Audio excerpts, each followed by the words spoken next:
Mengangkat kedua tangan dalam sholat itu hukumnya sunnah.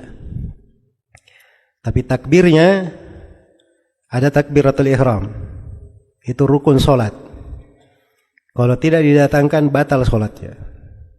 Ada namanya takbir perpindahan, dari berdiri ke ruku, dari ruku i'tidal, dari i'tidal dia sujud, dari sujud dulu di antara dua sujud, takbir lagi untuk sujud kedua. Takbir perpindahan ini itu hukumnya wajib.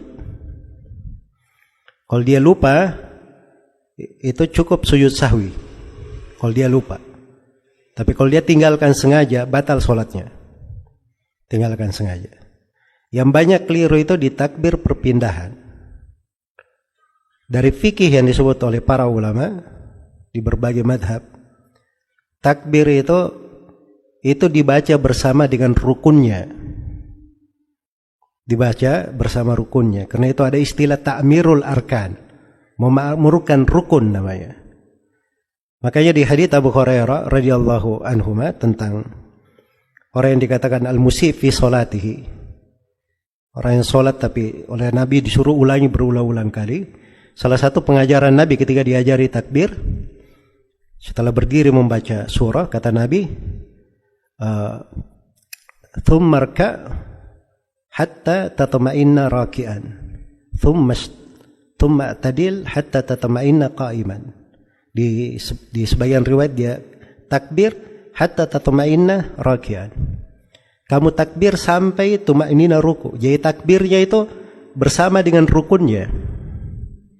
Karena itu tidak boleh ada seorang sholat dia takbir dulu Allahu Akbar baru dia ruku. Itu tidak benar. Itu bukan takbir untuk ruku namanya. Itu takbir berdiri. Jelas ya? Sama kalau dia berkata dia ruku dulu.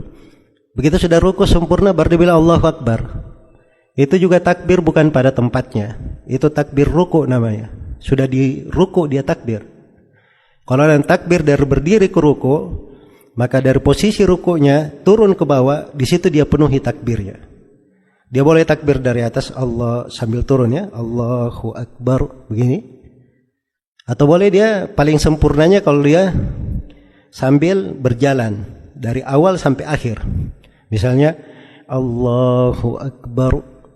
Nah itu paling sempurnanya kalau dia penuhi. Boleh juga mendekati rukunya. Allahu Akbar. Sudah dekat. Tapi jangan ketika dia ruku baru dia takbir. Allahu Akbar. Nah, itu keliru. Itu bukan takbir pada tempatnya. Dan itu pembahasan penting ya. Saya sudah sebutkan tadi. Meninggalkan takbiratul ihram kalau disengaja itu bisa membatalkan sholat. Dan itu ketika dikatakan takbir bukan pada tempatnya, kadang di sebagian pembahasan bisa dianggap sengaja meninggalkan takbirnya. Terpengaruh dengan keabsahan sholat nanti. Jelas ya? Baik. Yang banyak keliru itu salah memahami. Baca buku Syekh Al-Albani, Syekh Al-Albani bilang boleh bertakbir di awal dan di akhir. Dianggap boleh bertakbir Allah Akbar baru ruku. Atau ruku dulu Allahu Akbar. Itu salah memahami namanya. Itu pemahamannya harusnya dia boleh di awal dan di akhir bersama dengan rukunnya. Jadi sambil turun Allah Akbar itu di awal. Begitu sudah mendekat ke akhir baru dia takbir Allah Akbar itu di akhir namanya. Nah, itu nggak apa-apa. Jelas ya? Tapi kalau dia sambil berdiri takbir baru dia ruku, atau dia ruku dulu baru dia takbir, itu keliru. Ini diperhatikan ya, di sholat selalu berulang, selalu untuk melakukan, jangan sampai ada kekeliruan ya seperti itu.